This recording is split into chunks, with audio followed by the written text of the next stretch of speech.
ശ്രീമദ് ഭാഗവതം പാരമഹംസ്യ സംഹിതയാണ്. ഇത് പറഞ്ഞ വക്താവും ശ്രോതാവും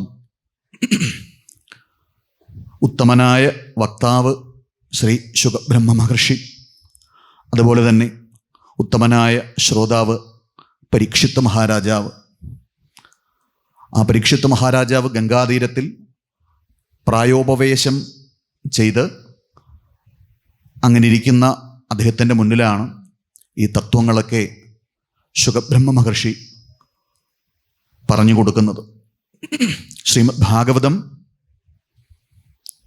10 ലക്ഷണങ്ങളോടുകൂടി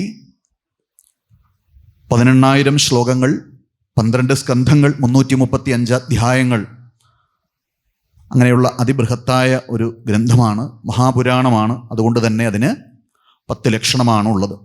അത്ര സർഗോ വിസർഗശ്ച സ്ഥാനം പോഷണം ഊദയ മന്വന്തരോ ഈശാനുകഥ നിരോധോ മുക്തി ആശ്രയ.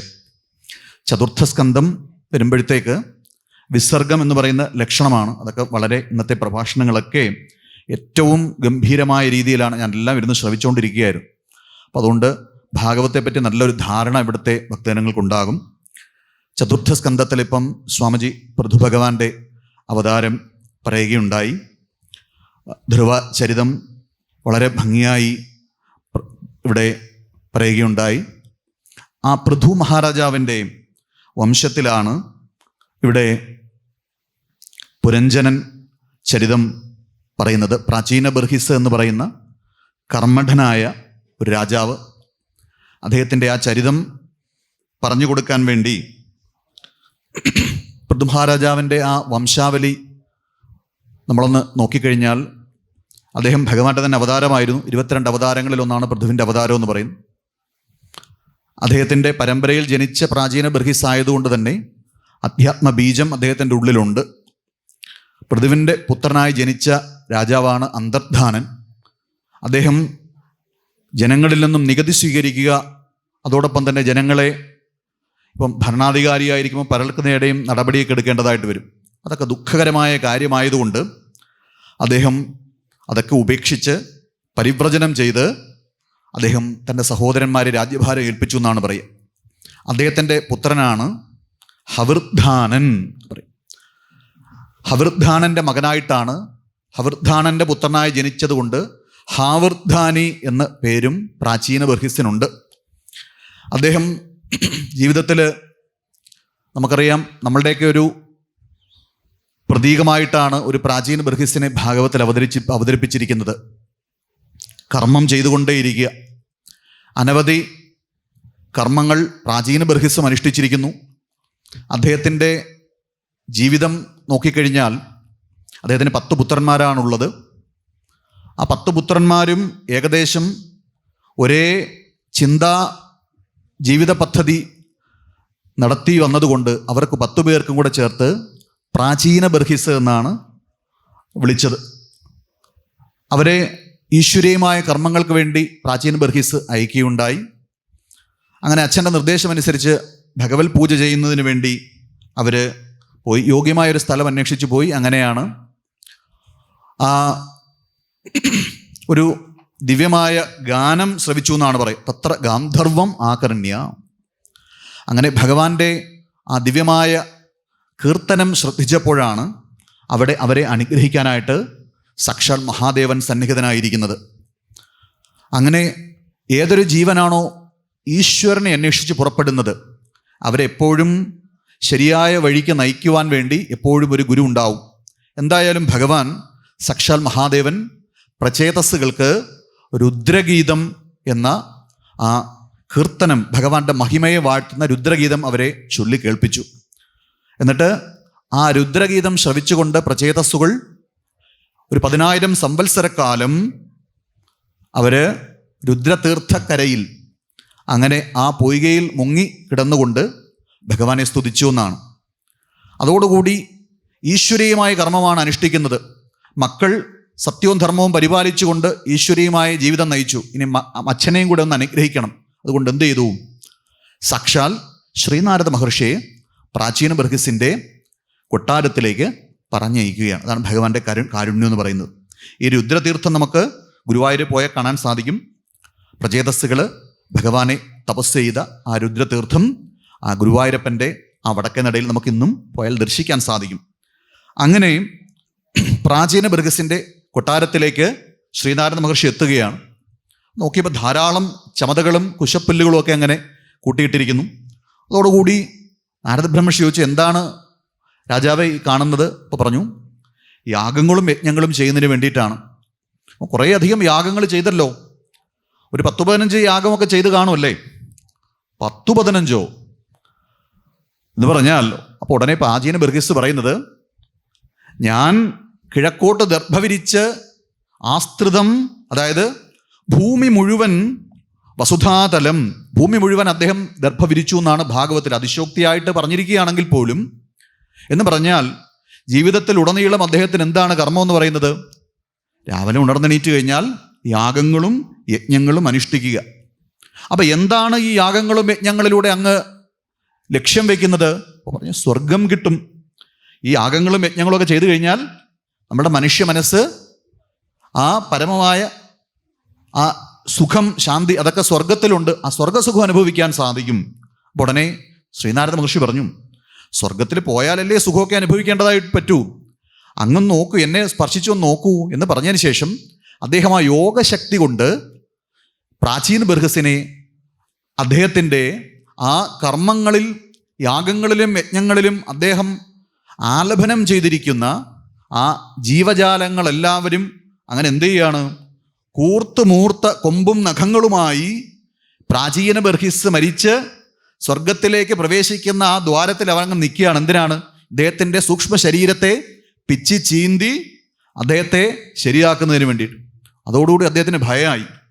അപ്പോൾ ഞാൻ ഇങ്ങനെയൊക്കെ ചെയ്തിരിക്കുന്ന കർമ്മങ്ങൾ എനിക്ക് തന്നെ ദുഃഖപ്രദം ആണെങ്കിൽ, ഇതിൽ നിന്നും എനിക്ക് പരമമായ ജ്ഞാനം എനിക്ക് വെളിപ്പെട്ട് കിട്ടുകയില്ലെങ്കിൽ അങ്ങെനിക്ക് ആ ജ്ഞാനം ഉപദേശിച്ച് തരൂ. ഇനി നമ്മൾ യാഗങ്ങളും യജ്ഞങ്ങളും ഒക്കെ ഒന്ന് എടുത്ത് പരിശോധിച്ച് കഴിഞ്ഞാൽ അവിടെയൊക്കെ തന്നെ ഹിംസ നമുക്ക് നോക്കിയാൽ കാണാൻ സാധിക്കും. ഒരു കൃഷ്ണമൃഗത്തെ വേട്ടയാടി പിടിച്ച് അതിനെ ജലത്തിൽ മുക്കിക്കൊന്ന് അതിനകത്തുള്ള മാംസമൊക്കെ എടുത്ത് കളഞ്ഞതിന് ശേഷം അതിൻ്റെ ആ എല്ലാ അവയവങ്ങളോടും കൂടിയ ആ തോലിലിരുന്നു കൊണ്ടാണ് യാഗം അനുഷ്ഠിക്കുന്നത്. ശ്രദ്ധിച്ചിട്ടുണ്ടോ നിങ്ങൾ? അതിനുശേഷം പിന്നീട് ഓരോ, ഇപ്പം അജമേധം എന്ന് പറയുന്ന യാഗമാണെങ്കിൽ, അല്ലെങ്കിൽ അശ്വമേധമുണ്ട്, അധിരാത്രം തുടങ്ങിയ അനവധി യാഗങ്ങൾ ഇപ്പം കേരളത്തിലൊക്കെ അതിലൊക്കെ കുറച്ച് മാറ്റം വരുത്തിയിട്ടുണ്ടെന്നാണ് തോന്നുന്നത്. പക്ഷേ പല സ്ഥലത്തും സാമ്പ്രദായ വിധി അനുസരിച്ച് ഇത്തരത്തിലുള്ള പല ജീവജാലങ്ങളെയും ആലപനം ചെയ്ത് അതിലൊക്കെ ഹവിസ്സായിട്ട് അർപ്പിക്കാറുണ്ട്. അത് കണ്ടാൽ തന്നെ ദുഃഖമാണ്. ഒരു പ്രത്യേക രീതിയിൽ ഈ ജീവജാലങ്ങൾ എന്ത് ചെയ്യും? ശ്വാസം മുട്ടിക്കും. ശ്വാസം മുട്ടിക്കുമ്പോഴത്തേക്ക് അതിൻ്റെ ഈ ശരീരത്തിലൊക്കെ ഈ മുഴച്ച് വായു കുമിളകൾ പോലെ വരും. അപ്പം അതിലൊക്കെ അതിശക്തമായി മർദ്ദിക്കും. അത് കഴിഞ്ഞതിന് ശേഷം ഇതിനെന്ത് ചെയ്യാണ്? ശക്തമായിട്ട് നിലയെടുത്ത് അടിക്കും. അടിച്ച് കഴിഞ്ഞതിന് ശേഷം ഇതിനെ ജലം തിളച്ച് ശുദ്ധമാക്കി അതിനകത്തുള്ള മാംസവും മറ്റുമെല്ലാം എടുത്ത് കളഞ്ഞതിന് ശേഷം ഇതിനെ വീണ്ടും നല്ലവണ്ണം മർദ്ദിക്കും എന്നാണ് പറയുക.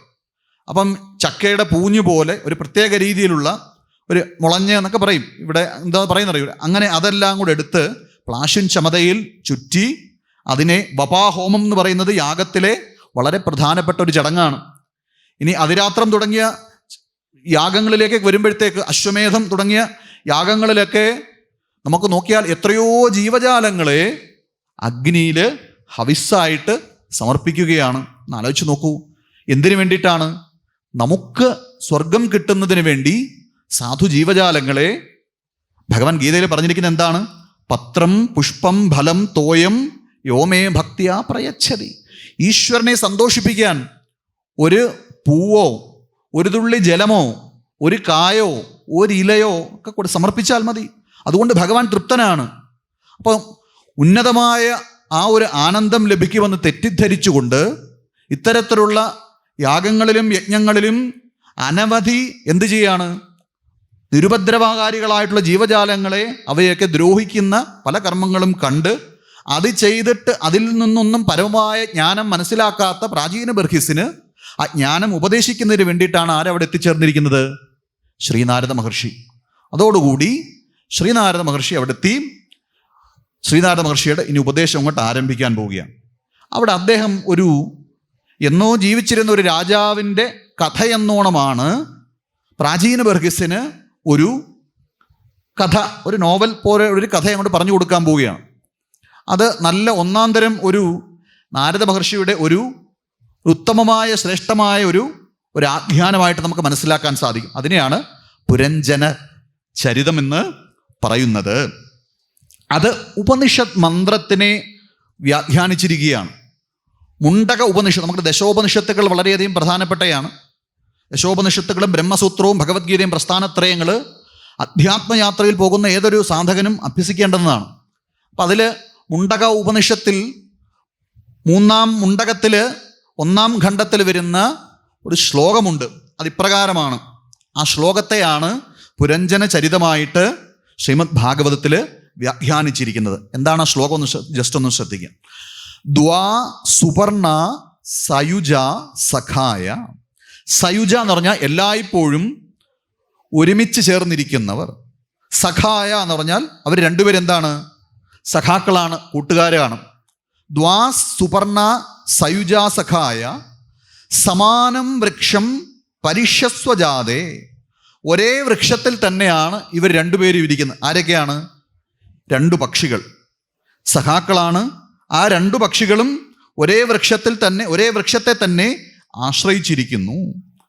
തയോഹോ അന്യഹ, അതിൽ ഒരാള് പിപ്പലം സ്വാദ്യത്തി എന്ന് പറഞ്ഞാൽ ഭക്ഷിക്കുന്നു.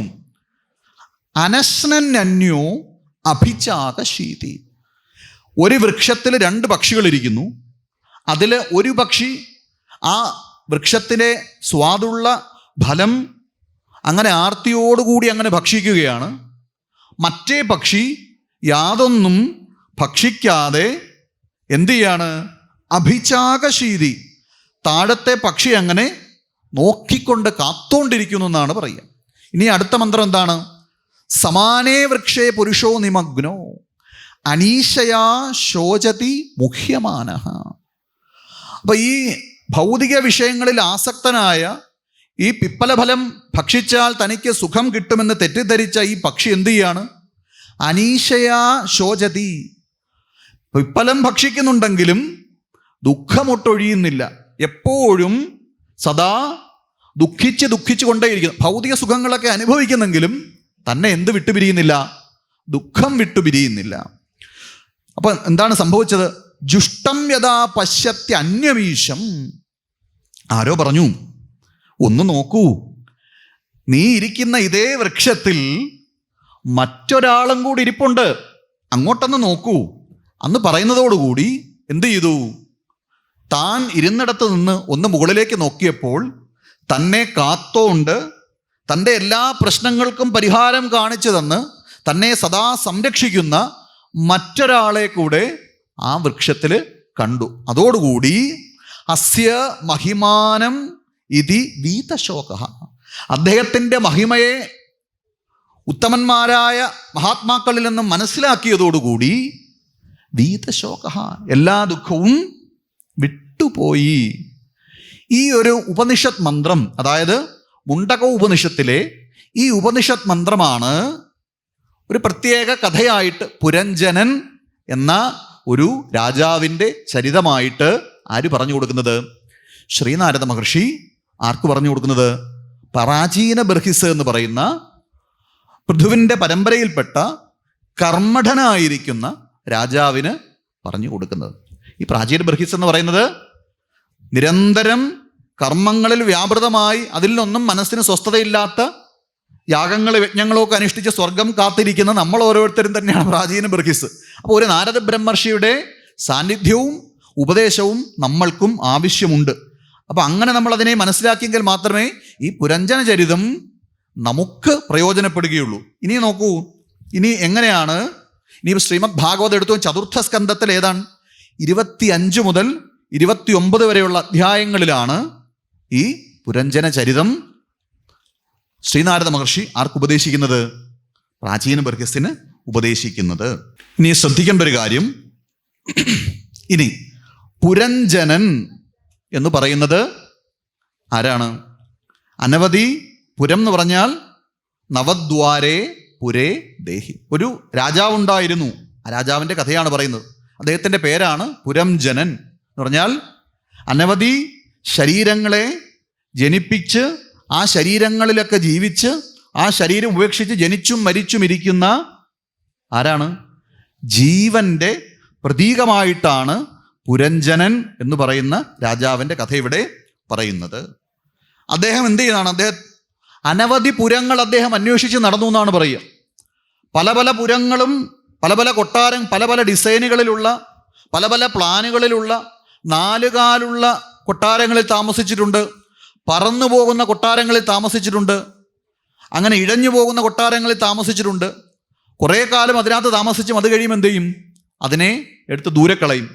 അങ്ങനെ അനവധി കൊട്ടാരങ്ങളിൽ താമസിച്ച് അതിലൊന്നും തൃപ്തിയും സ്വസ്ഥതയും ഇല്ലാതെ അദ്ദേഹം എന്ത് ചെയ്തു?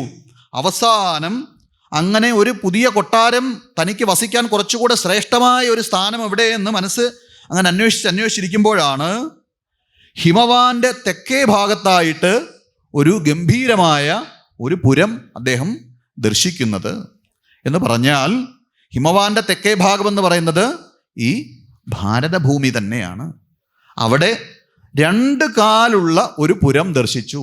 ശ്ലോകം ഒന്നെടുത്ത് ഉദ്ധരിക്കാൻ നിൽക്കുന്നില്ല, നമുക്ക് സമയവും പരിമിതമായതുകൊണ്ടാണ് പെട്ടെന്ന് തന്നെ ഉള്ളിലേക്ക് പ്രവേശിക്കുന്നത്. അപ്പോൾ 2 കാലുള്ള ഒരു പുരം അവിടെ ദർശിച്ചു എന്ന് പറഞ്ഞു കഴിഞ്ഞാൽ ഇവിടെ പറന്നുപോകുന്ന കൊട്ടാരങ്ങളിൽ ജീവിച്ചു, ഇഴഞ്ഞു പോകുന്ന കൊട്ടാരങ്ങളിൽ ജീവിച്ചു, 4 കാലുള്ള കൊട്ടാരങ്ങൾ ജീവിച്ചു എന്നൊക്കെ പറഞ്ഞാൽ അനവധി പക്ഷിമൃഗാദികളായിട്ടും വൃക്ഷലതാദികളായിട്ടും ഒക്കെ പല പല ശരീരത്തിലിരുന്ന ജീവൻ അതിലൊക്കെ ഇരുന്ന് പ്രാരബ്ധം അനുഭവിച്ച് വീണ്ടും ആസക്തിയോടുകൂടി കർമ്മം ചെയ്ത് ആ കർമ്മങ്ങളുടെ പ്രാരബ്ധം അനുഭവിക്കുന്നതിന് വേണ്ടിയിട്ട് വീണ്ടും പുതിയ ശരീരം അന്വേഷിച്ച് എങ്ങനെയോ അദ്ദേഹം ചെയ്ത പുണ്യപ്രവൃത്തിയുടെ ഫലമായിട്ട് അദ്ദേഹത്തിന് എന്ത് കിട്ടി? 2 കാലുള്ള പുരം എന്ന് പറഞ്ഞാൽ മനുഷ്യ ശരീരം കിട്ടി എന്നാണ് അതിൻ്റെ അർത്ഥം. ആ മനുഷ്യ ശരീരം ലഭിച്ചു. അങ്ങനെ വളരെ ഗംഭീരമായ വളരെ നല്ല അത്യാകർഷകമായ ആ പുരത്തെ കണ്ട് അങ്ങനെ ആശ്ചര്യപ്പെട്ട് നിൽക്കുമ്പോഴാണ് ആ കൊട്ടാരത്തിൽ നിന്നും ഏകദേശം ഒരു 16-17 വയസ്സുള്ള ഒരു യുവതി ആ കൊട്ടാരത്തിൽ നിന്നങ്ങോട്ട് ഇറങ്ങി വരുന്നു. അതോടുകൂടി അവരെ തന്നെ ഇങ്ങനെ ശ്രദ്ധിച്ചുകൊണ്ട് നിന്നു. നോക്കിയപ്പോൾ ആ സ്ത്രീയെ സദാ സംരക്ഷിച്ചുകൊണ്ട് ഒരു 11 പരിചാരകന്മാരുണ്ട്. ആ സ്ത്രീ എപ്പോഴും കാത്തോണ്ട് 5 തലയുള്ള ഒരു സർപ്പവുമുണ്ട്. അപ്പൊ ചോദിച്ചു, കുട്ടി നീ ആരാണ്? നീ എവിടെ നിന്നാണ് വന്നിരിക്കുന്നത്? നിന്റെ ഗോത്രം ഏതാണ്? നിന്റെ അച്ഛൻ ആരാണ്? അമ്മ ആരാണ്? എനിക്കൊന്നും മനസ്സിലാകുന്നില്ല. അപ്പം ഈ കുട്ടിയും പറഞ്ഞു, എനിക്ക് എൻ്റെ അച്ഛൻ ആരാണെന്ന് അറിഞ്ഞൂടാ, എൻ്റെ അമ്മ ആരാണെന്ന് എനിക്ക് അറിഞ്ഞൂടാ, ഏതാണ് എൻ്റെ ഗോത്രം എന്ന് അറിഞ്ഞൂടാ. അപ്പം ഉടനെ പുരഞ്ജനൻ ചോദിക്കുകയാണ്, നീ ഉത്തമനായ ഒരു ഭർത്താവിനെയാണോ അന്വേഷിക്കുന്നത്? അങ്ങനെയാണെങ്കിൽ ഞാൻ നിനക്ക് യുക്തനായ ആളാണെന്ന് തോന്നുന്നുവെങ്കിൽ നമുക്ക് 2 പേർക്കും ഒരുമിച്ച് എന്ത് ചെയ്യാം? ജീവിതം ആരംഭിക്കാം എന്ന് പറഞ്ഞതോടുകൂടി അപ്പോൾ ഉടനെ തിരിച്ച് യുവതി പറയുകയാണ്, അങ്ങ് ശ്രേഷ്ഠൻ തന്നെയാണ്. അങ്ങയുടെ ആകാര സൗഷ്ഠവം കണ്ടു കഴിഞ്ഞാൽ, ഏതാണ്ട് കൈകൾ നിവർത്തിയിട്ട് കഴിഞ്ഞാൽ ഏതാണ്ട് മുട്ടിന് താഴെ നിൽക്കും അങ്ങയുടെ കൈകൾ. അപ്പം അത്രയ്ക്ക് ശ്രേഷ്ഠമായ കരങ്ങൾ കണ്ടാൽ തന്നെ അങ്ങേ കണ്ട ആരാണ് മോഹിച്ചു പോകാത്തത്? എന്ന് പറഞ്ഞാൽ കർമ്മം ചെയ്യുന്ന ഇന്ദ്രിയമാണ് ഏതെന്ന് പറയുന്നത്? കൈയെന്ന് പറയുന്നത്. അപ്പം ഈ പുരഞ്ജനൻ എന്ന് പറയുന്നത് ഒരു കർമ്മം ചെയ്യുന്ന ഒരു കർമ്മഠന്റെ പ്രതീകമായിട്ടാണ് അവിടെ പ്രതീകാത്മകമായിട്ട് ചിത്രീകരിച്ചിരിക്കുന്നത്. അപ്പം ഇനി ചോദിച്ചു, നിന്റെ കൂടെ നിൽക്കുന്ന ഈ 11 പേരാരാണ്? അതാരാണ്? 10 ഇന്ദ്രിയങ്ങളും മനസ്സും, 5 ജ്ഞാനേന്ദ്രിയങ്ങളും 5 കർമ്മേന്ദ്രിയങ്ങളുമാണ് 10 ഇന്ദ്രിയങ്ങളെന്ന് പറയുന്നു. അതും മനസ്സും കൂടെ ചേർന്ന് 11 ഇന്ദ്രിയങ്ങൾ ഭൃത്യന്മാരായി ആരുടെ കൂടെ ഉണ്ട്? ഈ യുവതിയുടെ കൂടെ നിൽക്കുന്നു. ഇനി 5 തലയുള്ള സർപ്പം ഏതാണ് ചോദിച്ചു പറഞ്ഞു, ഇതാണ് ആര്? അതെല്ലാം ശ്രീനാരദ മഹർഷി ആ കഥയിൽ തന്നെ പറഞ്ഞു മനസ്സിലാക്കി കൊടുക്കുകയാണ്. അതെല്ലാം നമ്മുടെ ആൾക്കാരാണ്, നമുക്ക് സംരക്ഷണം ഏകിൽക്കൊണ്ട് നിൽക്കുന്ന ആൾക്കാരാണെന്ന് പറഞ്ഞു. ഈ 5 തലയുള്ള സർപ്പം എന്ന് പറയുന്നത് ഇവിടെ സിംബോളിക്കായിട്ട് പറഞ്ഞിരിക്കുന്നത് എന്തിനെയാണ്? ഈ മനുഷ്യ ശരീരത്തെ സദാ സംരക്ഷിച്ചു കൊണ്ടിരിക്കുന്ന പ്രാണൻ അല്ലേ? പ്രാണൻ, പഞ്ചപ്രാണന്മാരും 5 ഉപപ്രാണന്മാരും ഒക്കെ ഉണ്ട്. പ്രാണ, അപാന, സമാന, ഉദാന, വ്യാന തുടങ്ങിയ 5 പ്രാണന്മാർ നാഗൻ, കൂർമൻ, കൃകലൻ, ദേവദത്തൻ, ധനഞ്ജയൻ തുടങ്ങി ഉപപ്രാണന്മാരൊക്കെ ഉണ്ട്. അതെല്ലാം അതിനകത്ത് അന്തർലീനമാണ്. അതുകൊണ്ട് 5 പ്രാണന്മാരെയാണ് പറഞ്ഞിരിക്കുന്നത്. അപ്പോൾ പ്രാണൻ ശരീരത്തിലെ ഏറ്റവും ശ്രേഷ്ഠമായ ഒരു കാര്യമാണ്. നമുക്കറിയാം ഇന്ദ്രിയങ്ങളും പ്രാണനും തമ്മിലൊരു സംവാദം, ഒരു തർക്കം നടന്നു എന്നാണ് ചില ഉപനിഷത്തുകളിൽ പറഞ്ഞിരിക്കുന്നത്.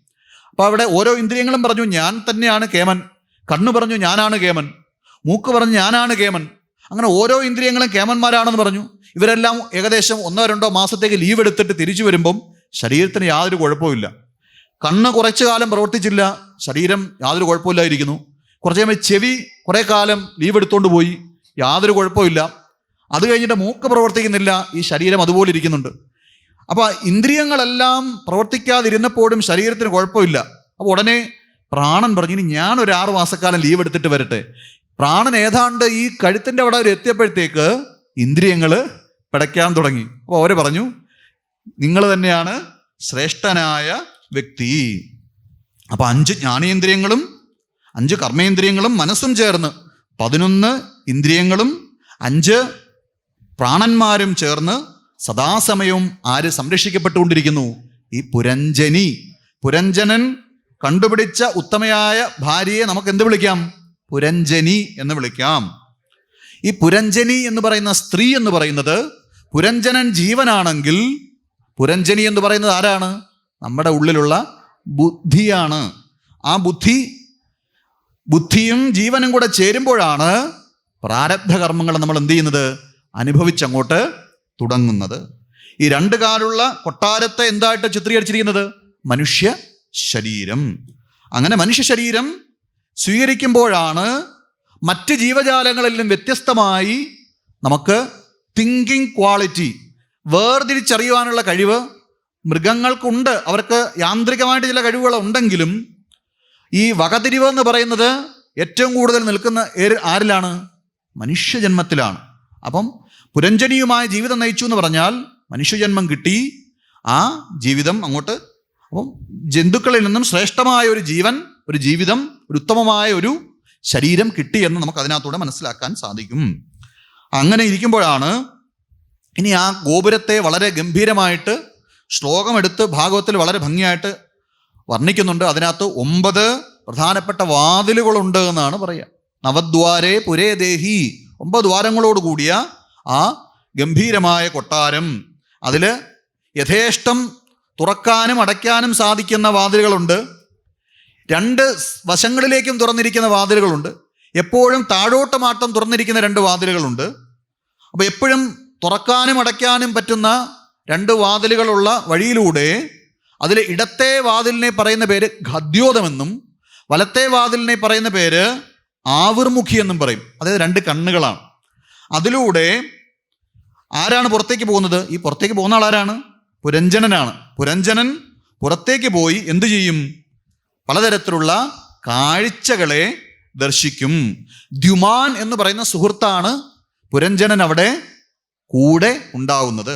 ഇനി താഴോട്ട് തുറന്നിരിക്കുന്ന 2 വാതിലുകളുണ്ട് ഈ കൊട്ടാരത്തിന്. അതിലൂടെയും ഇദ്ദേഹം പുരഞ്ജനൻ യാത്ര ചെയ്യും. അതേതാണ്? മൂക്കിൻ്റെ 2 ദ്വാരങ്ങൾ. അതിന് ഇടത്തെ മൂക്കിനെ പറയുന്ന പേര് നളിനി എന്നും വലത്തെ മൂക്കിനെ പറയുന്ന പേരെന്താണ്? നാളിനി എന്നും പറയും. എന്ന് പറഞ്ഞാൽ എപ്പോഴും കുറച്ചുകൂടെ ദീർഘം കൊടുക്കുന്നത് ഇടതുവശത്തെ ഇന്ദ്രിയങ്ങളെ അപേക്ഷിച്ച് വലതുവശത്തെ ഇന്ദ്രിയങ്ങൾക്ക് കുറച്ചുകൂടെ കേപ്പബിലിറ്റി, കുറച്ചുകൂടെ പവർ കൂടുതലാണെന്നുള്ളതിൻ്റെ പ്രത്യേകതയായിട്ട് നമ്മൾ മനസ്സിലാക്കിയാൽ മതി. അവിടെ അവധൂതൻ എന്ന പേരോടുകൂടിയ ഒരു കൂട്ടുകാരനോട് ചേർന്നാണ് സൗരഭം എന്ന് പറഞ്ഞാൽ എന്താണ്? ഗന്ധം. മൂക്കിലൂടെ പുറത്തേക്ക് പോയി ജീവൻ ഗന്ധം ആസ്വദിച്ചു. അതാണ് അങ്ങനെ പറഞ്ഞിരിക്കുന്നത്. ഇനി എന്താണ്? 2 വശത്തേക്കും തുറക്കുന്ന 2 വാതിലുകൾ ഏതാണ്? 2 കാതുകളാണ്. ഇനി ഇടത്തെ കാതിലൂടെ, ഇടത്തുള്ള വാതിലിലൂടെ ഇദ്ദേഹം പുറത്തേക്ക് പോയി പിതൃയാനത്തെ പറ്റി പഠിക്കുന്നു എന്നാണ് പറയുക. വലത്തെ വാതിലിലൂടെ പുറത്തേക്ക് പോയി പഠിക്കുന്നത് ദേവയാനം. ഇത് 2ഉം അവിടെ പുരഞ്ജന് സഖാവായി നിൽക്കുന്ന ആളാണ് ശ്രുതധരൻ എന്ന് പറയും. ഇനി എപ്പോ വേണമെങ്കിലും തുറക്കാനും അടയ്ക്കാനും പറ്റുന്ന മുഖ്യം എന്ന പേരോടുകൂടി ഒരു വാതിലുണ്ട്. അതേതാണ്? വായാണ്. അവിടെ ആപണ ബഹൂദനവും എന്നാണ് ഭാഗവത്തിൽ പറയുക. 2 ജോലികളാണ് എന്ന്. അകത്തോട്ട് നമ്മൾ കൊടുക്കുന്ന സാധനങ്ങളെയൊക്കെ എന്ത് ചെയ്യുക? എല്ലാം റെഡിയാക്കി താഴേക്ക് വിടുക എന്ന് പറഞ്ഞാൽ ഭക്ഷണം കഴിക്കുക. പിന്നെ പറഞ്ഞാൽ കശപിശ ഉണ്ടാക്കുക, വേണ്ടാത്ത വിഷയങ്ങളിലൊക്കെ ചെന്ന് സംസാരിച്ച് ഇങ്ങനെ നിൽക്കുന്ന നാവിൻ്റെ ധർമ്മം മനസ്സിലായി. അവിടെ രണ്ട് സുഹൃത്തുക്കളാണ് പുരഞ്ജനൻ്റെ കൂടെ ഉള്ളത്. ആരൊക്കെയാണ്? രസജ്ഞൻ എന്നും വിപണൻ എന്നും പേരോടുകൂടിയ രണ്ട് സുഹൃത്തുക്കളാണ് അവിടെ യാത്ര ചെയ്യുന്നത്. ഇനി ഇതെല്ലാം ഈ ഓരോ അങ്ങനെ അനവധി എല്ലാം വ്യക്തമായിട്ട് നമുക്ക് കൂടുതൽ അതിൻ്റെ ആന്തരിക അർത്ഥങ്ങളിലേക്ക് പോയാൽ മതി. ഇനി ആ കൊട്ടാരത്തിൻ്റെ സ്വീകരണ മുറിയിലേക്ക് ആര് രണ്ടുപേരും പ്രവേശിച്ചു? പുരഞ്ജനനും പുരഞ്ജനിയും ആ കൊട്ടാരത്തിൻ്റെ സ്വീകരണ മുറിയിലേക്ക് പ്രവേശിച്ചു. സ്വീകരണ മുറിയിലാണെങ്കിൽ നമ്മൾ ധാരാളം നല്ല കൗതുകകരമായ വസ്തുക്കളെല്ലാം അവിടെ നമ്മളെ വരുന്ന ആൾക്കാരെയൊക്കെ, നമ്മുടെ അതിഥികളെയൊക്കെ സ്വീകരിക്കും. അവരൊക്കെ വരുമ്പം നമുക്ക് കിട്ടിയ പലതരത്തിലുള്ള വസ്തുക്കളും നമുക്ക് കിട്ടിയ പല സമ്മാനങ്ങളും എല്ലാം കൊണ്ട് നമ്മൾ സ്വീകരണ മുറി അലങ്കരിക്കാറുണ്ട്. അപ്പം അനവധി വസ്തുക്കൾ കൊണ്ട് അവിടെ നിറച്ച് ആ സ്വീകരണ മുറി നല്ല ഭംഗിയായിട്ട് അലങ്കരിച്ച് വെച്ചിട്ടുണ്ട്. ഇനി ഞാൻ ചെയ്യുന്ന പറഞ്ഞാൽ പുരഞ്ജനിയോടൊപ്പം ഒരു ജലാശയത്തിലേക്ക് പ്രവേശിച്ചു എന്നാണ് പറയുക. ജലാശയത്തിലേക്ക് പ്രവേശിച്ചു എന്ന് പറഞ്ഞു കഴിഞ്ഞാൽ സുഷുപ്തിയിലേക്ക് പ്രവേശിച്ചു എന്ന് വേണം അർത്ഥം എടുക്കാൻ. അതോടുകൂടി സുഷുപ്തിയിൽ കുറച്ചു കാലമൊക്കെ നമ്മൾ കുറച്ചു നേരമൊക്കെ ഇരിക്കും. അത് കഴിഞ്ഞു കഴിഞ്ഞാൽ കുറച്ച് സമയം സുഷുപ്തിയിൽ നിന്നും സ്വപ്നലോകത്തിലേക്ക് തിരിച്ചു വരും. സ്വപ്നലോകത്തിൽ അദ്ദേഹം ഒരുപാട് ജീവജാലങ്ങളെ നായാടി എന്നാണ് പറയുക. മൃഗങ്ങളെ നായാടി. അതിൽ തന്നെ പലതരത്തിലുള്ള ഇപ്പം നായാട്ട് രാജാക്കന്മാർക്കൊരു വിനോദമാണ്. അതിൽ പലതരത്തിലുള്ള സാധുക്കളായ മൃഗങ്ങളും അതിനകത്ത് പെടും അല്ലേ? സാധുക്കളായ മൃഗങ്ങളെയും കൊന്നു. നായാട്ടൊക്കെ കഴിഞ്ഞ് അദ്ദേഹം തിരിച്ചു വന്ന് കുളിച്ച് ശുദ്ധമായി വന്ന് നോക്കുമ്പോഴാണ് തൻ്റെ പത്നിയെ കാണുന്നില്ല. ആകെ ശോകമൂകമായിരിക്കുന്നു. പരിചാരകരോടൊക്കെ ചോദിച്ചു, തൻ്റെ ധർമ്മപത്നി എവിടെ? അപ്പോൾ പറഞ്ഞു അവിടെ മോഹാത്സ്യപ്പെട്ട് അവിടെ കിടക്കുകയാണ്. ചെന്ന് നോക്കിയപ്പോൾ ഒന്നും മിണ്ടുന്നില്ല. യാതൊന്നും ചോദിച്ചിട്ട് എന്താണ് നിനക്ക് പ്രശ്നം? അപ്പം യാതൊന്നും മിണ്ടുന്നില്ല. പലതും ചോദിച്ചു, അവിടെ പോയതാണോ ഇവിടെ പോയതാണോ എന്നൊക്കെ ചോദിച്ചിട്ട് ഒന്നും മിണ്ടുന്നു. അവസാനം പറഞ്ഞു, ഞാൻ നായാട്ടിന് ചോദിക്കാതെ പോയതാണോ നീ ഇത്ര എന്നോട് പിണങ്ങാൻ കാരണം? അവരോട് തലയാട്ടി എന്ന് പറഞ്ഞാൽ ഇപ്പം ഇവിടെ നോക്കൂ, ഇപ്പം നമ്മൾ സുഷുപ്തിയിൽ നിന്നും സ്വപ്നലോകത്തിലേക്ക് വന്ന് സ്വപ്നത്തിൽ നിന്ന് നമ്മൾ ഉണരുന്ന വേളയിൽ സ്വപ്നം കണ്ടിട്ട് പെട്ടെന്ന് ഉണരുകയാണ്. അപ്പം നമുക്കൊരു തെറ്റിദ്ധാരണ വരും, എന്താണ് ഈ സ്വപ്നം ഒരു റിയാലിറ്റി ആണോ എന്നല്ലേ? സ്വപ്നത്തെ നമ്മളെ വേണ്ടപ്പെട്ട അച്ഛനും അമ്മയും ആരെങ്കിലും ഒക്കെ മരിച്ചു, നമ്മൾ അയ്യോ അച്ഛൻ മരിച്ചു നിലവിളിച്ച് കരഞ്ഞ് അങ്ങോട്ട് എണീറ്റ് നോക്കും, അയ്യോ സ്വപ്നമായിരുന്നോ എന്നറിയുമ്പോഴത്തേക്ക് ഒരു മനസ്സ് റിലാക്സ്ഡ് ആവുകയാണ് അല്ലേ? അപ്പോൾ ഇവിടെ ബുദ്ധി ഇണങ്ങി എന്ന് പറഞ്ഞു കഴിഞ്ഞാൽ കുറച്ച് കഴിഞ്ഞ് ആദ്യം ഒരു കൺഫ്യൂഷൻ, സ്വപ്നം വാസ്തവമാണോ? ഇപ്പം എന്ത് മനസ്സിലായി? ഓ സ്വപ്നമാണ് എന്ന് പറഞ്ഞാൽ ബുദ്ധി തിരിച്ചറിഞ്ഞു ഇത് റിയൽ അല്ല, ഇതൊരു ഫാൻറ്റസിയാണ്, കണ്ടത് വാസ്തവമല്ല. അതാണ് ഇത് ഞാൻ നായാട്ടിന് പോയതാണോ നിനക്ക് പിണക്കം വരാൻ കാരണമെന്ന് ചോദിച്ചതോടുകൂടി എന്ത് ചെയ്തു? പുരഞ്ജനി അതങ്ങോട്ട് അംഗീകരിച്ചു. എന്ന് പറഞ്ഞാൽ ബുദ്ധി സ്വപ്നത്തെ തിരിച്ചറിഞ്ഞു, സ്വപ്നം വാസ്തവമല്ല എന്ന് തിരിച്ചറിഞ്ഞു എന്ന് അതിൽ നിന്ന് നമ്മൾ എന്ത് ചെയ്യണം? മനസ്സിലാക്കണം. അതോടുകൂടി പരമാവധി തൻ്റെ മഹിഷിക്ക് അടിമപ്പെട്ട് ഭൗതിക സുഖങ്ങളിൽ മോഹിച്ച് മദ്യം വരെ കഴിച്ചു എന്നാണ് ഭാഗവത്തിൽ പറയുക. അങ്ങനെ ഭൗതിക വിഷയങ്ങളിൽ ആസക്തമായി ആ മഹിഷിയാൽ വഞ്ചിതോ അബുധഹ എന്നാണ് ഭാഗവത്തിൽ വ്യാസൻ എഴുതി വച്ചിരിക്കുന്നത്. ആ അബുധനായിരിക്കുന്ന ആ പുരഞ്ജനൻ സ്വമഹിഷിയാൽ വഞ്ചിക്കപ്പെട്ട് ഇത് തന്നെയാണ് സുഖമെന്ന് വിചാരിച്ച് അതിൽ തന്നെ കഴിഞ്ഞുകൂടി. അങ്ങനെ ഇരിക്കുമ്പോഴാണ് ഒരു ദിവസം എന്ത് ചെയ്യുന്നത്? ഒരു വിപത്ത് സംഭവിക്കുന്നത്. നമുക്കറിയാം, നമ്മുടെ വീട്ടിലൊക്കെ അല്ലെങ്കിൽ രാജ്യം ഒക്കെ ആകുമ്പോൾ സ്വാഭാവികമായിട്ടും അയൽപ്പക്കത്ത് നിന്ന് രാജാക്കന്മാരുടെ ആക്രമണമാണ് രാജ്യത്തെ തവിടുപൊടിയാക്കുന്നത്. അപ്പോൾ അങ്ങനെ നിൽക്കുമ്പോഴാണ് ഒരു 720 പേരടങ്ങുന്ന ഒരു സൈന്യം ആ കൊട്ടാരത്തെ അങ്ങോട്ട് ആക്രമിക്കുന്നു. ഇവിടെ സുഖസമൃദ്ധമായി മഹിഷിയുമൊട്ട് മദ്യമൊക്കെ സേവിച്ച് ഇതെന്നും ഇങ്ങനെ സുഖിക്കാമെന്ന് വിചാരിച്ചിരിക്കുമ്പോഴാണ് പുറത്ത് നിന്ന് ഒരു 720 സൈന്യം പെട്ടെന്ന് ഈ കൊട്ടാരത്തെ അങ്ങോട്ട് ആക്രമിക്കുന്നത്. അതിൽ തന്നെ ആ 720 സൈന്യത്തിൽ 360 കറുത്ത ഭടന്മാരും 360 വെളുത്ത ഭടന്മാരും ഉണ്ടായിരുന്നു. ഇതെന്താണ് കറുത്തതും വെളുത്തും എന്നൊക്കെ പറയുന്നത്? രാത്രിയും പകലുമായി ഇവിടെ വന്ന ആളാരാണ്?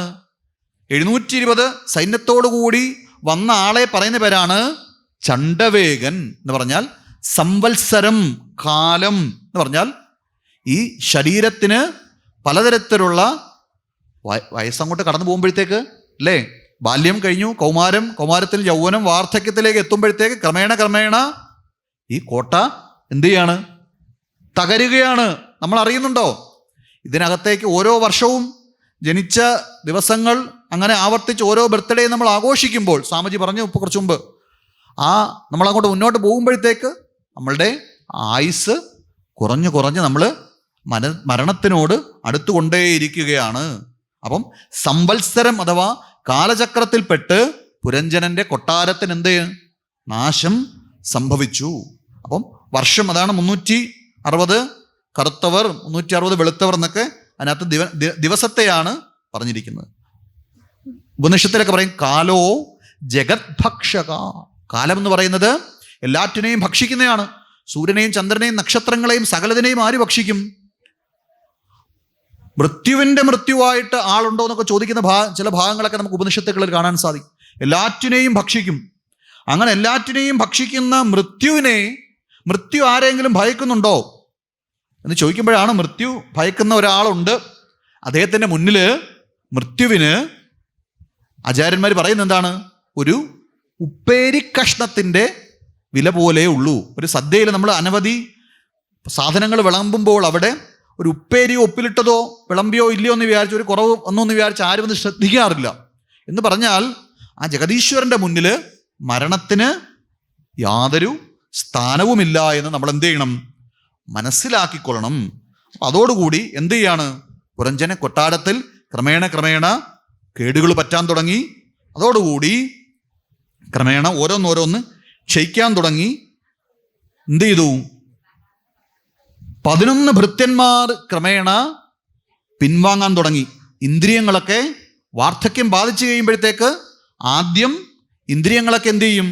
ശക്തമായിരിക്കും. കണ്ണ് നല്ലപോലെ കാണും, ചെവി നല്ലപോലെ കേൾക്കും, നാവ് രുചിക്കും, ഇതെല്ലാം കഴിയും. അപ്പം വാർദ്ധക്യത്തിലേക്ക് എത്തിക്കഴിയുമ്പോഴത്തേക്ക് ഇന്ദ്രിയങ്ങളുടെ പ്രവർത്തനങ്ങളൊക്കെ ക്രമേണ എന്ത് ചെയ്യാണ്? ക്ഷയിക്കുകയാണ്. ഇനിയോ ആദ്യം നമുക്കറിയാം, നമ്മളുടെ ജീവിതത്തിലെ കുട്ടിക്കാലത്തൊക്കെ ശരീരത്തിന് എന്തെങ്കിലുമൊക്കെ പ്രശ്നങ്ങൾ വന്നാലും അതിനെയൊക്കെ നല്ലവണ്ണം സംരക്ഷിച്ചുകൊണ്ട് പ്രാണനാണ് ഈ ശരീരത്തെ സംരക്ഷിക്കുന്നതെന്ന് പറഞ്ഞു. കുറച്ച് കഴിഞ്ഞാൽ ഒരു മധ്യവയസ്സൊക്കെ ആയിക്കഴിഞ്ഞാൽ പ്രാണന് ഒരു പരിധി കൂടുതലൊന്നും, അതല്ലേ കുറച്ച് കഴിയുമ്പോൾ പ്രാണൻ ഈ ശരീരത്തിൽ നിന്ന് വേർപെട്ട് പോകുന്നത്. ഈ ശരീരത്തെ സംരക്ഷിക്കാൻ നിവൃത്തിയില്ലാത്ത ഒരു അവസ്ഥയിലേക്ക് എത്തിച്ചേരും. നമ്മുടെ ശരീരത്തിൽ തലമുടി നരയ്ക്കുമ്പോൾ, പല്ലുകൾ കൊഴിഞ്ഞു പോകുമ്പോൾ, കണ്ണിൻ്റെ കാഴ്ച നഷ്ടപ്പെടുമ്പോഴൊക്കെ നമ്മൾ മനസ്സിലാക്കിക്കൊള്ളണം, പുരഞ്ജനൻ്റെ കൊട്ടാരത്തിന് എന്ത് സംഭവിച്ചു? ആക്രമണം നേരിട്ട് കഴിഞ്ഞു.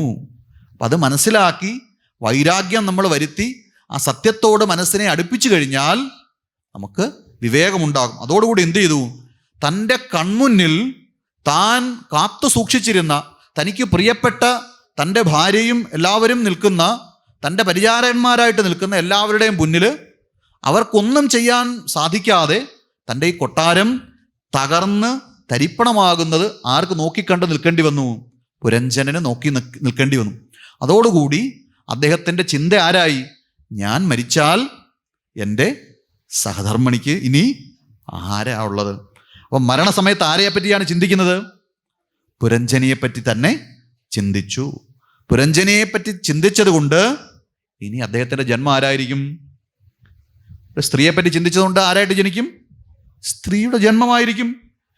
ഇനി പുരുഷനെ പറ്റി ചിന്തിച്ചു കഴിഞ്ഞാൽ, ഭർത്താവിനെ പറ്റി ചിന്തിച്ചു കഴിഞ്ഞാൽ പുരുഷനായിട്ട് ജനിക്കും.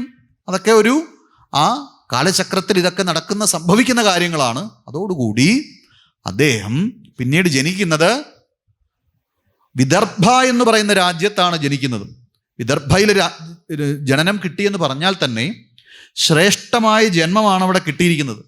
അനവധി മഹതികൾ, രുക്മിണിയെപ്പോലുള്ള, ദമയന്തിയെപ്പോലുള്ള, അതുപോലെ തന്നെ അഗസ്ത്യ മഹർഷിയുടെ ഭാര്യയായിരുന്ന ലോപാമുദ്ര, അവരൊക്കെ ജനിച്ച പുണ്യഭൂമിയാണ് ഏതെന്ന് പറയുന്നത് വിദർഭ രാജ്യം. അപ്പം വിദർഭ രാജാവിൻ്റെ പുത്രിയായി ജനിച്ചു. വിദർഭ രാജാവിൻ്റെ പുത്രി ആയതുകൊണ്ട് ഇനി പുരഞ്ജനനെ നമ്മൾ ഇനി വിളിക്കുന്ന പേരെന്താണ്? വൈദർഭി. എന്താണ് പേര്? വൈദർഭി എന്നാണ് ഇനി പേര്.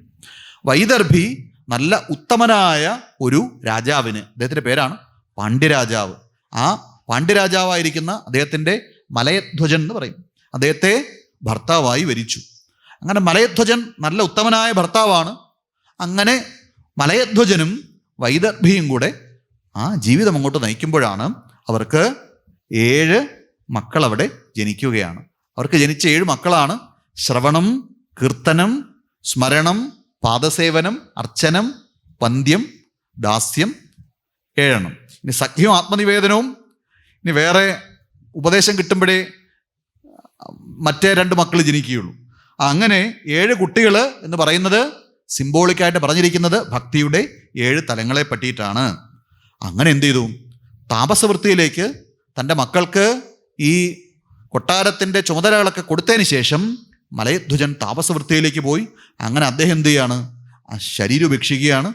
തൻ്റെ മുന്നിൽ തൻ്റെ പതി മരിച്ച് ശരീരം പതിക്കുന്നത് കണ്ട് തൻ്റെ ഭർത്താവിൻ്റെ ആ നിര്യാണത്തിൽ മനം നൊന്ത് ആ ചിതയിലേക്ക് ചാടാൻ വേണ്ടി അങ്ങനെ ആര് തയ്യാറാവുകയാണ്? വൈദർഭി തയ്യാറാവുകയാണ്. ഭർത്താവിൻ്റെ ചിതയിലേക്ക് ചാടാൻ തീയൊക്കെ അങ്ങോട്ട് കൂട്ടി അങ്ങോട്ട് പ്രവേശിക്കാൻ പോകുമ്പോഴാണ് ഒരാള് വന്ന് ഇങ്ങനെ വിളിക്കുന്നു. അതോടുകൂടി ഒന്ന് തിരിഞ്ഞു നോക്കി, കുഞ്ഞേ, നീ ആരാണ്? നീ എന്നെ അറിയുമോ? സന്തത സഹചാരിയായി നിന്റെ കൂടെ എല്ലായ്പ്പോഴും അവിജ്ഞാത സഖാവായി എന്നോടൊപ്പം ഞാൻ എപ്പോഴും ഉണ്ടായിരുന്നു. പക്ഷേ ഒരിക്കൽ പോലും നീ എന്നെ അറിയാൻ ശ്രമിക്കാഞ്ഞതുകൊണ്ട് നീ എന്നെ യഥാർത്ഥത്തിൽ മനസ്സിലാക്കിയില്ല. നീ ആരാണ്? നീ പുരഞ്ജനനല്ല, നീ വൈദർഭിയുമല്ല, ഈ ചിതയിൽ എരിഞ്ഞടങ്ങിയത് നിന്റെ ഭർത്താവായ മലയധ്വജനുമല്ല. എന്നിട്ട് എന്താ പറയുന്നത്? നമ്മൾ രണ്ടുപേരും ഒന്നാണ്. നമ്മൾ രണ്ടുപേരും ഒന്നാണ്. അതാണ് അഹം ഭവാൻ നച അന്യസ്ത്വം ത്വമേവാഹം വിചക്ഷ്വഭോ. നമ്മൾ രണ്ടുപേരും മാനസ സരസിലെ ഹംസങ്ങളായിരുന്നു. നമ്മൾ രണ്ടുപേരും എങ്ങനെയാണ്? ബിംബം പ്രതിബിംബം എന്ന് പറയും. വാസ്തവത്തിൽ ബിംബമേ ഉള്ളൂ. പ്രതിബിംബം എന്ന് പറയുന്നത് വെറും ഒരു പ്രതീതിയാണ്, അല്ലേ? പ്രതിബിംബം എന്ന് പറയുന്നത് കണ്ണാടിയുടെ മുന്നിൽ നമ്മൾ ചെന്നു കഴിഞ്ഞാൽ അവിടെ നമ്മളുടെ ശരീരത്തെ നമ്മൾ പ്രതിബിംബിച്ച് കാണും. ആ പ്രതിബിംബ ബോധം, അല്ലെ, പ്രതിബിംബത്തിൻ്റെ സ്ഥാനമേ ഉള്ളൂ ഈ ശരിക്കും പറഞ്ഞാൽ ഈ ജീവന്. അതുപോലും വാസ്തവത്തിൽ എന്താണ്? അജ്ഞാനമാണ്. ആ ജീവഭാവം നമുക്ക് പരിപൂർണമായിട്ടും ഇല്ലാതായി ആ പരമമായ ഏകത്വത്തിലേക്ക് എത്തിച്ചേരുമ്പോൾ അജ്ഞാനം അവിടെ നശിക്കും. അതാണ് അവിടെ കൊടുക്കുന്ന ഉപദേശം. അഹം ഭവാൻ നചാന്യസ്ത്വം ത്വമേവാഹം വിചക്ഷ്വഭോ നനൗ പശ്യന്തി കവയഃ ഛിദ്രം ജാതും അനാഗപി. നീ പറഞ്ഞത് എന്താണ്? യഥാപുരുഷ ആത്മാനം ഏകമാദർശ ചക്ഷുഷ ദ്വിധാഭൂതമവേക്ഷേത തഥൈവ അന്തരമാവയോ. കണ്ണാടിയുടെ മുന്നിൽ നിൽക്കുമ്പോൾ 2 പേരുണ്ടെന്ന് തോന്നും. വാസ്തവത്തിൽ എത്രയേ ഉള്ളൂ? ഒരാളേ ഉള്ളൂ. കണ്ടത് പ്രതിബിംബമാണ്. അതുകൊണ്ട് ഇത് ആർക്കുപദേശിക്കുകയാണ്? പ്രാചീന ബർഹിസ് എന്ന് പറയുന്ന കർമ്മഠനായിരിക്കുന്ന രാജാവിന് ആരുപദേശിച്ചു? ശ്രീനാരദ മഹർഷി. എന്നിട്ട് പറയുകയാണ്, അല്ലയോ രാജാവേ, അങ്ങ് ചെയ്യുന്ന ഈ കർമ്മമുണ്ടല്ലോ, ഈ കർമ്മം തന്നെയാണ് ജീവന്റെ യാത്രയ്ക്ക് എന്ത് ചെയ്യുന്നത്? തടസ്സമായി നിൽക്കുന്നത്. ഈ കർമ്മം ജീവിതത്തിൽ നമ്മൾ കർമ്മം ചെയ്ത് ഒരു കർമ്മത്തിൻ്റെ പ്രശ്നം പരിഹരിക്കാൻ ചെയ്യുന്നത് എപ്രകാരമാണ്? അതിനെ ഭാഗവത്തിൽ പറഞ്ഞിരിക്കുന്നത് യഥാഹി പുരുഷോഭാരം ശിരസാ ഗുരുമുദ്വഹൻ തം സ്കന്ധേന സാധത്തെ തഥാ സർവാ പ്രതിക്രിയ. കുറേ നേരം ചുമട് തലയിലെടുത്തോണ്ടിരിക്കുന്ന ഒരു വ്യക്തി ക്ഷീണിച്ച് പരവശനായി കഴിയുമ്പോഴത്തേക്ക് തലയിലിരിക്കുന്ന ഈ ചുമടെടുത്ത് തോളയിലോട്ട് വയ്ക്കുമ്പോൾ ഉള്ള ഒരവസ്ഥ പോലെയുള്ളൂ നിങ്ങൾ ഒരു കർമ്മം മൂലമുണ്ടായ കുഴപ്പത്തെ പരിഹരിക്കാൻ വേണ്ടി ചെയ്യുന്ന പ്രതിക്രിയകൾ. എന്ന് പറഞ്ഞാൽ പ്രതിക്രിയകളൊന്നും ചെയ്യണ്ട എന്നല്ല എൻ്റെ അർത്ഥം. ആത്യന്തികമായി ജ്ഞാനം ഒരു കർമ്മം കൊണ്ടും പ്രകാശിക്കുകയില്ല. ഒരു കർമ്മം കൊണ്ടും പരമമായ സത്യം വെളിപ്പെടുകയില്ല. എന്ന് പറഞ്ഞാൽ കർമ്മം ചെയ്യരുതെന്നല്ല കാര്യം. നമുക്ക് കർമ്മം ചെയ്യാതിരിക്കാൻ സാധ്യമല്ല. നമ്മൾ അവശ്യരായി കർമ്മം ചെയ്തു പോവുകയാണ്. അതുകൊണ്ട് എന്ത് വേണം? കർമ്മണ്യ അകർമ്മയ പശ്യേത്. കർമ്മത്തിൽ എന്ത് ചെയ്യണം? അകർമ്മത്തെ ദർശിക്കണം. കർമ്മത്തിൽ കർമ്മലേശ സ്പർശമില്ലാത്ത ആ ബ്രഹ്മത്തെ ദർശിക്കുക. സർവത്ര നിറഞ്ഞിരിക്കുന്നത് കൊണ്ട് തന്നെ ബ്രഹ്മത്തിൽ എന്തില്ല? കർമ്മമില്ല. ബ്രഹ്മമേ ഉള്ളൂ. സർവത്ര നിറഞ്ഞിരിക്കുന്ന ബോധം, ആ ബ്രഹ്മം മാത്രമാണ് സത്യം. അതിൽ കർമ്മം യഥാർത്ഥത്തിൽ കയറിൽ പാമ്പിനെ ദർശിക്കുന്നത് പോലെ, കർമ്മം എന്ന് പറഞ്ഞാൽ എന്താണ്? ചലനമാണ്. ബ്രഹ്മം എന്ന് പറഞ്ഞാലോ അചലമാണ്. ചലനവും ചലനമില്ലായ്മയും പരസ്പര വൈരുദ്ധ്യല്ലേ? ആണോ? ചലനവും ചലനമില്ലായ്മയും പരസ്പര വൈരുദ്ധ്യമാണ്. പരസ്പര വൈരുദ്ധ്യമുള്ള, അതായത് ഒന്ന് വിപരീതമായിട്ട് എന്ന് പറഞ്ഞാൽ ആകാശം തന്നെ ഉദാഹരണം പറയാം. സർവത്ര നിറഞ്ഞു നിൽക്കുന്ന ആകാശം, അതുകൊണ്ട് തന്നെ ആകാശം നിശ്ചലമാണ്. അങ്ങനെ നിശ്ചലമായിരിക്കുന്ന ആകാശത്തിൽ അത്യന്തം ചഞ്ചലമായ വായുവിനെ നമ്മൾ ദർശിക്കുന്നു. പരസ്പര വൈരുദ്ധ്യല്ലേ? ആകാശം നിശ്ചലമായിരിക്കുന്നു, എല്ലായിടത്തും നിറഞ്ഞിരിക്കുന്നത് കൊണ്ട് തന്നെ ആകാശത്തിൽ നിന്നും ഭിന്നമായി അവിടെ വായു ഉണ്ടാകുവാനേ സാധ്യമല്ല. ആകാശം ചലിക്കത്തില്ല. പിന്നെ ആകാശത്തിൽ എങ്ങനെ വായു ഉണ്ടായി? എന്ത് ലോജിക്കാ പറയാൻ സാധിക്കുക? അതിനാണ് എന്താന്ന് പറയുക? മായ. പരസ്പര വൈരുദ്ധ്യമുള്ള രണ്ട് വസ്തുക്കൾ ഒരു സ്ഥലത്ത് നമ്മൾ ദർശിക്കുമ്പോൾ അസ്ഥിരമായത് സത്യമല്ല എന്ന് ധരിച്ചോണം. ഇരുട്ടും വെളിച്ചവും കൂടെ ഒരു പോയിന്റിൽ ഇരിക്കുന്ന പോലെ തോന്നും. അതിൽ അസ്ഥിരമായത് ഏതാണ്? അസ്ഥിരമായത് ഏതാണെന്ന് അറിയാൻ ഇരുട്ടിനുള്ളിടത്തേക്ക് ഒരു പ്രകാശം കൊണ്ട് എന്നാൽ മതി. അല്ല, കാണാൻ പോലും കാണത്തില്ല. അതിൻ്റെ അർത്ഥം ഇരുട്ട് എന്ന് പറയുന്നത് ഒരു വസ്തു ഇല്ല, അത് ഭ്രമമാണ്. കയറിൽ പാമ്പിനെ ദർശിക്കുന്നത് പോലെ, മരുഭൂമിയിൽ മരീചികയെ ദർശിക്കുന്നത് പോലെ ശുദ്ധബോധത്തിലെ ഒരു വിഭ്രംശമാണ് ഈ കാണപ്പെടുന്ന ദൃശ്യപ്രപഞ്ചം. ഇത് വെറും ഒരു പ്രതീതിയാണ്. ഇത് നമ്മൾ മനസ്സിലാക്കി കഴിഞ്ഞു കഴിഞ്ഞാൽ അങ്ങനെ, അതുകൊണ്ടല്ലേ ഉപനിഷത്ത് അസന്നിഗ്ധമായിട്ട് പറയുന്നത് ബ്രഹ്മസത്യം ജഗന്മിഥ്യ ജീവോ ബ്രഹ്മൈവ നാപര അനേന വേദ്യം സത് ശാസ്ത്രം ഇതി വേദാന്ത ഡിംഡിമ. വേദാന്തത്തിന് പെരുമ്പറ കോശമാണ് ബ്രഹ്മസത്യം ജഗന്മിഥ്യ എന്ന് പറഞ്ഞാൽ. വ്യാവഹാരിക ദശയിൽ ഈ ലോകം സത്യം തന്നെയാണ്, ലോകം സത്യമല്ല എന്നല്ല പറഞ്ഞതിൻ്റെ അർത്ഥം. പക്ഷേ ആത്യന്തിക വിശകലനത്തിൽ ലോകം എന്ന് പറയുന്നത് നമ്മിലെ ബോധത്തിൽ പ്രകാശിക്കുന്ന ഒരു എന്താണ്?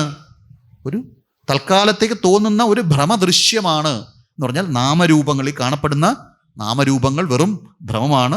ഉള്ളത് ബോധം. അതാണ് രമണ മഹർഷി പറയുന്നത്, ഉള്ളത് ഉണർവ്, സർവം ഖലു ഇദം ബ്രഹ്മ എന്നൊക്കെ ഉപനിഷത്തിൽ പറയും. അതുകൊണ്ട് സർവത്ര നിറഞ്ഞിരിക്കുന്ന ഈശ്വരൻ മാത്രമേ സത്യമായിട്ടുള്ളൂ. ഈശ്വരനിൽ നിന്ന് ഭിന്നമായിട്ട് നമ്മൾ എന്തെങ്കിലും കാണുന്നുവെങ്കിൽ അതെന്താണ്?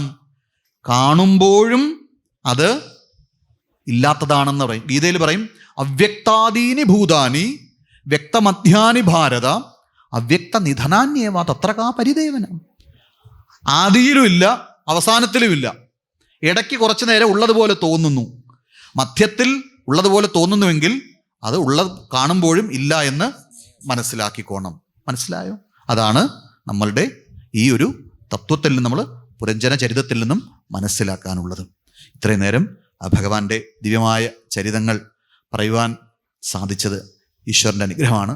എന്നെ ശ്രവിച്ച എല്ലാ ഭക്തജനങ്ങളുടെയും പാദങ്ങളിൽ സാഷ്ടാംഗം നമസ്കരിക്കുകയാണ്.